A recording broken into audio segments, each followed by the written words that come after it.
আমরা 108টি উপজেলার তথ্য আমরা এখানে জমা দিয়েছি। আমি অসুস্থ, তারপরেও জোরে কথা বলছি। 108টি উপজেলার তথ্য আমরা এখানে জমা দিয়েছি। এরপরেও আমি আপনাদেরকে দেখাচ্ছি, দেখুন এই ডকুমেন্টসটা। তারা এই ডকুমেন্টসগুলো পাওয়ার পরেও আমাদেরকে আবার বলেছিল যে আপনারা আমাদের তদন্তের সহযোগিতার জন্য একটা তালিকা করে দেন। আমরা সেই তালিকাটা এখানে করেছি। এখানে গুনে গুনে 108 নাম্বার পর্যন্ত সর্বশেষ হরিণাকুণ্ড উপজেলা, সেই উপজেলাতে আমাদের ডকুমেন্টস রয়েছে। আমি আপনাদেরকে তাহলে দ্বিতীয় বিষয়টি আমি দেখিয়ে দিলাম।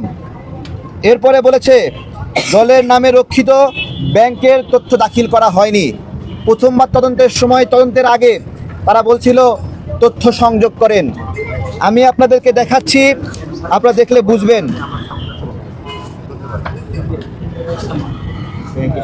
হ্যাঁ, আমি দেখাচ্ছি সেটা। এই যে দেখুন, তারা বলছে ব্যাংকের তথ্যাদি সংযোগ করা হয়নি। আমি এইখানে দেখেন, এই যে দেখেন তো, তারা বলছে আমরা নাকি ব্যাংকের তথ্য সংযুক্ত করিনি। ডাচ বাংলা ব্যাংকের একটা অ্যাকাউন্ট দেখা যাচ্ছে এখানে। সাংবাদিক ভাইরা দেখবেন, কাছ থেকে যারা আছেন, ডাচ বাংলা ব্যাংকের অ্যাকাউন্ট দেখা যায়? হ্যাঁ, দেখা যায়। এটা তো ইলেকশন কমিশনের ফর্ম। তারা বলে আমরা ব্যাংকের তথ্য জমা দেইনি এখানে। এবার আসেন এখানে ব্যাংকের অ্যাকাউন্ট নাম্বার এবং তথ্য। এবং এরপরে তারা বলেছে, দেখেন আমরা অধিকতর সুবিধার জন্য একটা সম্পর্ক তথ্য দিচ্ছি।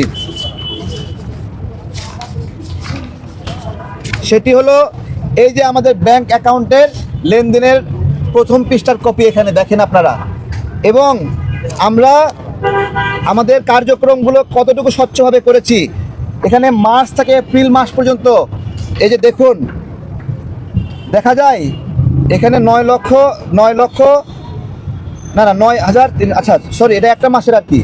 এখানে প্রত্যেকটি পৃষ্ঠায় রয়েছে কোন কোন কাজে ব্যয় করেছি এবং অর্থের উৎস কি, কোন কোন কাজে ব্যয় করেছি, পৃষ্ঠা বাই পৃষ্ঠা।